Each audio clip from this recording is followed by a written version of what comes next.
हे guys, myself Anju Dua. आज जो हम बीएड का टॉपिक करने जा रहे हैं वो आपका अंडरस्टैंडिंग डिसिप्लिन एंड सब्जेक्ट में से है topic, that is interdisciplinary approach. तो जब मैं इंटरडिसिप्लिनरी अप्रोच की बात करती हूँ तो इंटर का मीनिंग होता है कि जो आपस में टू और मोर जो भी डिसिप्लिन है वो कनेक्टेड हो।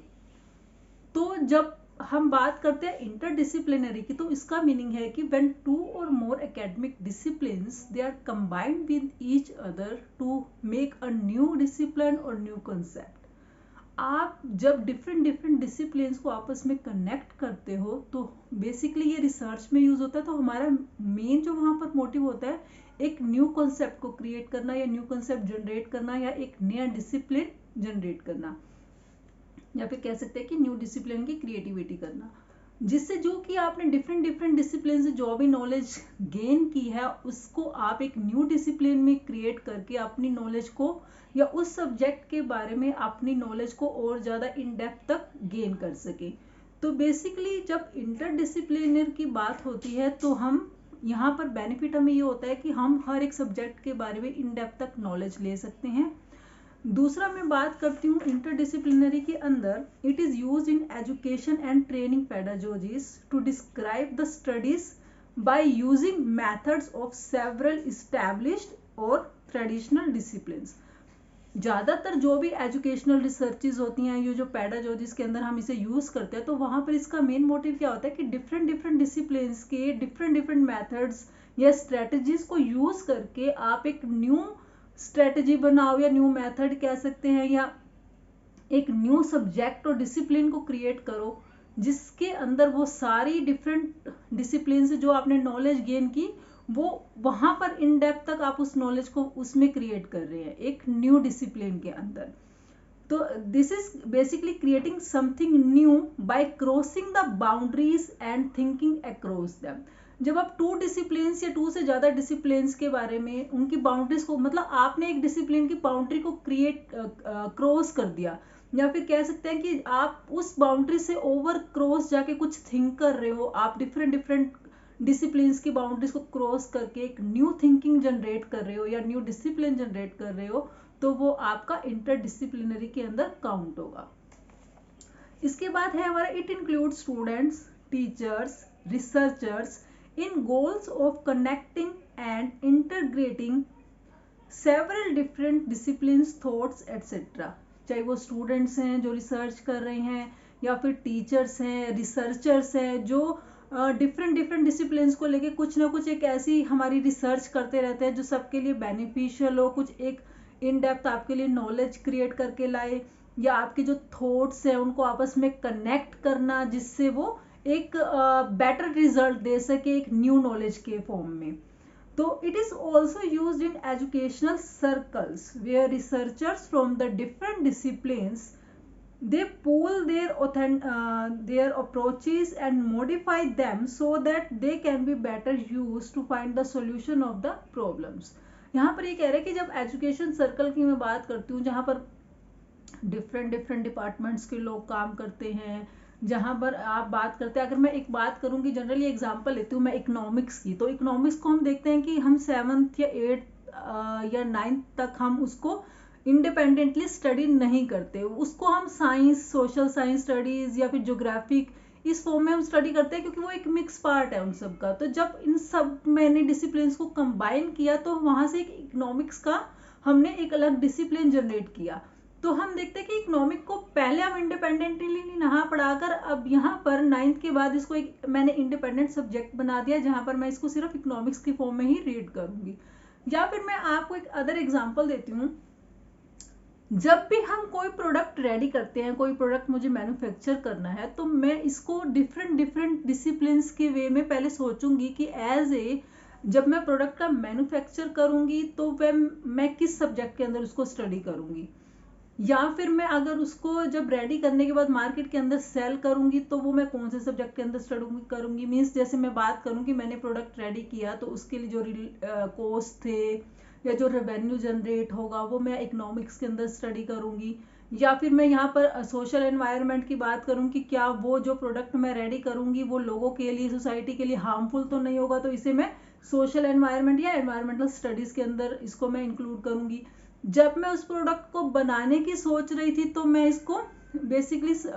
मतलब केमिस्ट्री की फॉर्म में, क्योंकि केमिकल अगर यूज़ हो रहे हैं तो मुझे उस फॉर्म में इसको स्टडी करना पड़ेगा। तो मैंने डिफरेंट डिसिप्लिन्स की थॉट्स ऑफ व्यू से मैंने उसको सोचा कि फाइनली ये क्या रिजल्ट देगा, और मैंने जब उस प्रोडक्ट को रेडी कर दिया तो एक नया एक डिसिप्लिन या एक न्यू थॉट या न्यू आइडिया वहाँ जनरेट होके आपको वो एक न्यू प्रोडक्ट के फॉर्म में आपको रिजल्ट दे रहा है। तो बेसिकली जब इंटरडिसिप्लिनरी की बात हो रही है तो आपको कंबाइन करने होते हैं डिफरेंट डिसिप्लिन, और वो क्यों कंबाइन करने होते हैं, ताकि एक न्यू डिसिप्लिन आप जनरेट कर सके। इसके अगर हम बेनिफिट्स की बात करें तो बेनिफिट्स क्या क्या होते हैं इसके। हाई मोटिवेशन, आपको स्टूडेंट्स को मोटिवेट करते रहना होता है ताकि वो जो आप रिसर्च कर रहे हो, आपके जो आइडियाज आ रहे हैं, थॉट्स आ रहे हैं, वो हाईली मोटिवेटेड होनी चाहिए ताकि आप बेटर रिजल्ट्स फाइंड आउट कर सके। Increase in depth knowledge of subject, क्योंकि आपने डिफरेंट डिसिप्लिन्स को स्टडी किया है,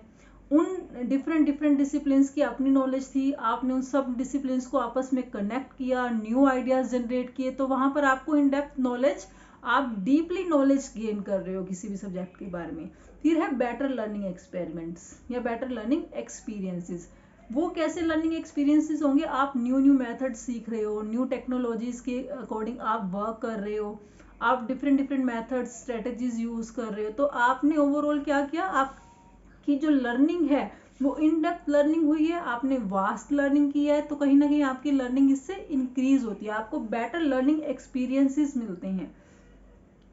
फिर है डेवलपमेंट ऑफ क्रिटिकल स्किल्स। जब मैं क्रिटिकल स्किल्स की बात करती हूँ तो मीन्स आपके जो थॉट प्रोसेस है, आपके आइडियाज जनरेट होते हैं, वो क्रिएटिविटी वाले होने चाहिए। आप जो नॉलेज गेन कर रहे हो, आप जो डिफरेंट प्रोडक्ट्स हैं उनको एनालाइज कर सके, डिफरेंट डिसिप्लिन्स को आप एनालाइज कर सको कि इससे फाइनली क्या रिजल्ट फाइंड आउट हो रहा है। तो बेसिकली आप में लॉजिकली और critical thinking, analytical skills develop होती हैं। फिर है सिंथेसिस आइडियाज, मीन्स आप जब डिफरेंट आइडियाज डिफरेंट डिसिप्लिन से लेते हैं, उनको कंबाइन करते हैं, तो कंबाइन करने का मोटिव क्या होता है कि आप एक न्यू आइडिया वहां से जनरेट कर सके या न्यू डिसिप्लिन को जनरेट कर सके। तो सिंथेसिस का बेसिक मीनिंग होता है कि जब आपने पुराने जो भी ट्रेडिशनल आपके थॉट्स थे, आइडियाज थे, उनसे आपने एक न्यू कुछ जनरेट किया, न्यू क्रिएटिविटी की, तो वो आपका सिंथेसिस में काउंट होता है। फिर है exploring topic cross the boundaries. मैंने अभी जैसे आपको बताया कि इसमें आप डिफरेंट डिसिप्लिन की बाउंड्रीज को क्रॉस करते हो, आप सोचते हो कि इस डिसिप्लिन को और मैं कितना ज़्यादा न्यू वे में प्रोसेस कर सकता हूँ, उसकी बाउंड्री क्रॉस करके एक न्यू डिसिप्लिन को आप जनरेट कर सके। तो ये आपकी डिसिप्लिन की बाउंड्रीज को क्रॉस करके थिंकिंग अक्रॉस करते हो आप उस डिसिप्लिन से, उस डिसिप्लिन से बाहर जाके आप सोचते हो कि क्या और ऐसा कुछ हो सकता है जो स्टूडेंट्स के लिए और ज़्यादा बेनिफिशियल हो। फिर है ग्रेटर क्रिएटिविटी। अब आप देखो क्रिएटिविटी कैसे है, अगर आप में थॉट प्रोसेस से आइडियाज जनरेट होते हैं तो आपका यही होता है कि जो भी मैं आइडिया जनरेट करूं या डिफरेंट डिसिप्लिन को कंबाइन करूं तो वो क्रिएटिव रिजल्ट निकले, कुछ ऐसा रिजल्ट निकले जो एक्चुअली में ही बेनिफिशियल हो, कुछ नया प्रोसेस वहां से होके निकले, एक जिसको हम डिफरेंट सब्जेक्ट्स की फॉर्म में ऑलरेडी स्टडी कर रहे थे, तो वो ऑटोमेटिकली अपने आप में एक ऐसा सब्जेक्ट बन जाए कि हम सिर्फ उसी सब्जेक्ट को रीड करें, उसके लिए मुझे डिफरेंट सब्जेक्ट्स को बार बार स्टडी नहीं करना हो। तो यहाँ पर आपका क्रिएटिविटी की फॉर्म में रिजल्ट आता है। फिर है skills developed and applied for future learning experiences. आपकी स्किल्स डेवलप हो रही है यहाँ पर, एनालिटिकल स्किल्स, क्रिटिकल स्किल्स, आपका थॉट प्रोसेस चेंज हो रहा है, तो जो भी आपने लर्निंग गेन करी वो आपने एक्सपीरियंसेस से गेन करी, और फ्यूचर में भी आपको इस चीज लर्निंग के एक्सपीरियंस होते रहेंगे। आप एक बार आपने कोई रिसर्च की, आपने डिफरेंट डिसिप्लिन्स को वहाँ यूज़ किया, तो वो आपके जो डिसिप्लिन से आपके हेल्प करेंगे फ्यूचर में भी आपको लर्निंग एक्सपीरियंसेस गेन करने में। तो ये थे इसके एडवांटेजेस या बेनिफिट्स क्या थे। इसके बाद हम पढ़ते हैं कि importance of teaching with an interdisciplinary approach. Interdisciplinary approach की टीचिंग में क्या इम्पोर्टेंस है, तो सबसे पहले कहता है कि it helps to uncover preconceptions और रिकॉग्नाइज्ड बायस। बेसिकली इसके अंदर क्या है कि हम स्टूडेंट्स की जो प्री नॉलेज है, उसके जो ऑलरेडी प्रीवियस नॉलेज है, उसके बारे में हम स्टडी करते हैं कि स्टूडेंट को ऑलरेडी कितनी नॉलेज है किसी डिसिप्लिन के बारे में, और उस नॉलेज के बिहाफ पर वो किसी अदर डिसिप्लिन के बारे में कितनी और नॉलेज गेन कर सकता है। कैसे उन दो डिसिप्लिन्स को वो कनेक्ट कर सकता है, कैसे एक उनको कनेक्ट करके एक न्यू डिसिप्लिन जनरेट कर सकता है, अपनी एबिलिटीज को कैसे इंक्रीज कर सकता है। तो बेसिकली ये सब चीजें यहाँ बेसिकली उसके हम इंटरेस्ट को फाइंड आउट करते हैं कि जो उसकी प्रीवियस नॉलेज थी उसके बाद उसके अब क्या इंटरेस्ट है, नीड है, एबिलिटीज है, जिसके यहाँ पर हम एक न्यू कॉन्सेप्ट को जनरेट कर सकें।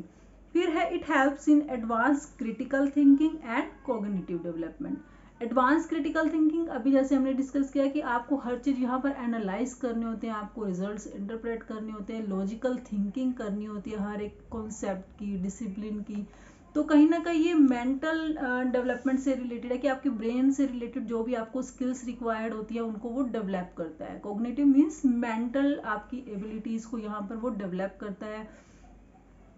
तो इसके अंदर बेसिकली हम डिफरेंट डिसिप्लिन्स की जो भी प्रॉब्लम्स होते हैं वहाँ तक अप्रोच करते हैं, उनको उनके सॉल्यूशंस को फाइंड आउट करते हैं कि क्या सॉल्यूशन हो सकता है, बेस्ट सॉल्यूशन आप क्या प्रोवाइड कर सकते हो। तो इसके अंदर हम वो सब डिस्कस करते हैं। फिर है interdisciplinary teaching help students tolerance and embrace ambiguity.